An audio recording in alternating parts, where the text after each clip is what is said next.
ஆண்டவரும் இரட்சகருமாக இயேசு கிறிஸ்துவின் இனிய நாமத்தில் உங்களை யாவருக்கும் அன்பின் வாழ்த்துக்களை தெரிவித்துக் கொள்கிறேன். அருமையான தேவ பிள்ளைகளே, புதிய நாள் புதிய நம்பிக்கை, new day new hope daily devotion மூலமாய் இந்த பரிசுத்தமான ஓய்வு நாளில் உங்களை சந்திப்பதில் நான் மிகுந்த மகிழ்ச்சி அடைகிறேன். அல்லேலூயா.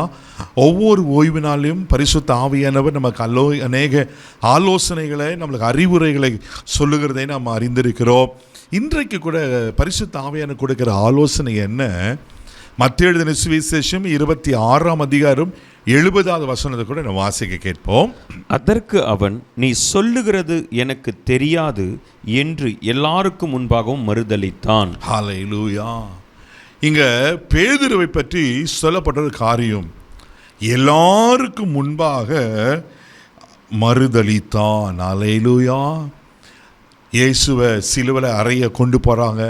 அப்படி போகிற சமயத்தில் ஆமென், பேதுரு பார்த்து ஒரு சகோதரி சொல்வாங்க, முந்தின வசனத்தில் நீயும் கலிலேயனாகிய இயேசுவோடு கூட இருந்தா என்றால். அப்போ தான் பேதுரு சொல்கிறாரு, இல்லை அந்த மனுஷன் யாருன்னு எனக்கு தெரியாதுங்க. பாருங்களேன், ஆமென், எனக்கு நீ சொல்கிறது எனக்கு தெரியாது. நீங்கள் 72ஆம் வசனம் 74வது வசனம் எல்லாம் வாசிக்கலாம். திரும்ப அங்கே மறுதலித்தான் இருக்கும்.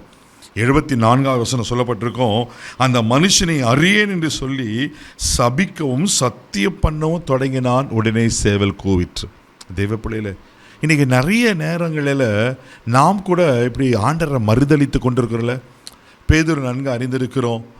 இயேசுவோடு 3 வருஷம் பயணித்த ஒரு மனுஷன், ஒரு துணிகரமான ஒரு ஸ்டேஷன், இயேசுக்கு ஏதாவது ஒரு காரியம் முன்னாடி நிற்கிற ஒரு மனுஷன். ஆமீன். துணிச்சலான வேகமான ஒரு சீஷன் தான் பாருங்க. ஆனால் அப்படிப்பட்டவன் என்ன செய்யறனாக்கா, இயேசுவை மறுதலிக்கிறான். ஆனால் ஆண்டு சொல்கிறார், நீ சேவல் கூவதற்கு முன்னாடி நீ என்னை 3 தரம் மறுதலிப்பேன்னு சொல்லி. தேவ பிள்ளைகளே, ஆனால் பேதுரு செய்த காரியம் என்னன்னா, அந்த மறுதலித்த பிறகு ஆண்டவர் ஒரு பார்வை பார்ப்பார். அந்த பார்வையில் அவன் மனம் திரும்பி அழுது புலம்பி ஆண்டவர்களை மன்னிப்பு கேட்டு, தேவ பிள்ளைகளே, அதுக்கு பிறகு மிகப்பெரிய அப்போஸ்தலனாய் மாறுகிறத நாம் பார்க்கிறோம். அதே பேதுரு அப்போஸ்தலர் 3ஆம் அதிகாரம் 14வது வசனத்தில் வாசிக்கனா அழகாக சொல்லப்பட்டிருக்கோம். வாசிக்க கேட்போம். பரிசுத்தமும் நீதியும் உள்ளவரை நீங்கள் மறுதலித்து கொலைபாதகனை உங்களுக்காக விடுதலை பண்ண வேண்டும் என்று கேட்டு. பாருங்களேன், இந்த எந்த பேதுரு இயேசுவை மறுதலித்தாரோ, இப்போ வேத பாருகிற பரிசேயரெல்லாம் பார்த்து நீங்கள் மறுதலித்தீர்கள் என்று சொல்லுகிறார். இதே பிள்ளைகளே, இன்றைக்கி நம்முடைய வாழ்க்கையில் கூட யோசித்து பாருங்கள். சின்ன உலக ஆசீர்வாதத்துக்காக, ஆமாம், ஒரு ஸ்காலர்ஷிப்புக்காக, ஒரு சின்ன ஒரு கவர்மெண்ட் பெனிஃபிட்ஸ்க்காக நம்ம நிறைய காரியங்களை நம்ம சொல்ல விரும்பலை, மறுதளிச்சிடும்ல. நீங்கள் யோசித்து பாருங்கள், ஆண்டருக்கு நாம் உண்மையாக இருக்கிறோமா? ஆண்டரை மறுதளிக்கிறோமா? ஆமீன். நம்முடைய சுய லாபத்துக்காக, நம்ம சுய ஆதாயத்துக்காக எப்படி மறுதளிக்கிறவர்களாக இருக்கிறோமா?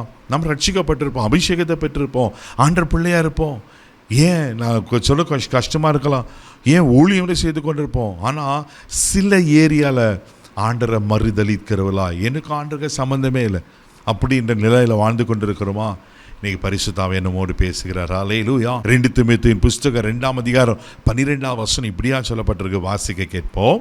அவரோடு கூட பாடுகளை சகித்தோமானால் அவரோடு கூட ஆளுகையும் செய்வோம். நாம் அவரை மறுதலித்தார், அவரும் நம்மை மறுதலிப்பார். ஆமென். அவரோடு கூட நீங்கள் பாடுகளை சகித்தீங்கன்னா அவரோடு கூட ஆளுகை செய்வோம்.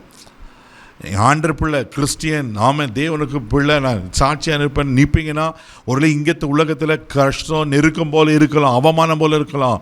ஆனால் நித்தியத்தில் அவரோடு கூட ஆளுகை செய்வோம். அவரை மறுதலிப்போமானால் அவரும் நம்மை மறுதலிப்பார். அல்லேலூயா.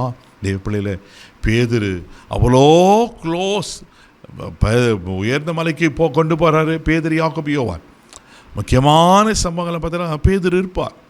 அப்படிப்பட்ட பேதுரு மறுதலித்தான். ஆனால் பேதுருக்கு மனம் திரும்புவதற்கு ஒரு வாய்ப்பு கிடைச்சிது. இன்றைக்கி பரிசுத்த ஆவியார் நம்மோடு பேசுகிறார். ஒரு என்னென்ன காரியத்தில் மறுதளிச்சிருந்தனா இன்றைக்கி ஆவியானுக்களை ஒப்பு கொடுத்து இந்த பரிசுத்தமான ஓய்வு நாளில் அன்றைய இன்னும் எங்களை பரிசுத்தப்படுத்த கேட்போம்.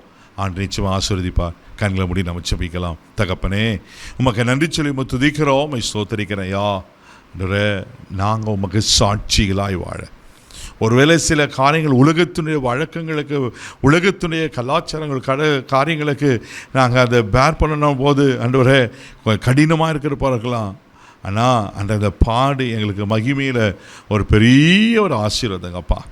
உங்களை மறுதளிக்காமல் உமக்கு சாட்சியுள்ள வாழ்க்கையை வாழ கர்த்தங்களுக்கு கிருபை செய்யுங்கப்பா. ஒருவேளை ஆண்டவரே பேதுரு போல நாங்களாம் மனம் திரும்பி உமக்கு சாட்சியாய் வாழ உதவிச்சோம். இந்த பரிசுத்த ஓய்வு நாளில் பரிசுத்தமாய் இன்னும் எங்கள் ஆவி ஆத்மா சரீரங்களை காத்துக்கொள்ள உதவிச்சோம். இந்த நாள் முழுதும் கரம் பிடித்து நடத்தும் தெய்வீக பாதுகாப்பாக ஒப்பு கொடுக்கிறேன். இயேசுவின் மூலம் ஜெபம் கேளும் பிதாவே, ஆமென். ஆண்டவருக்கு சாட்சியாக வாழுங்க. கர்த்தர் உங்களை ஆசீர்வதிப்பார். God bless you.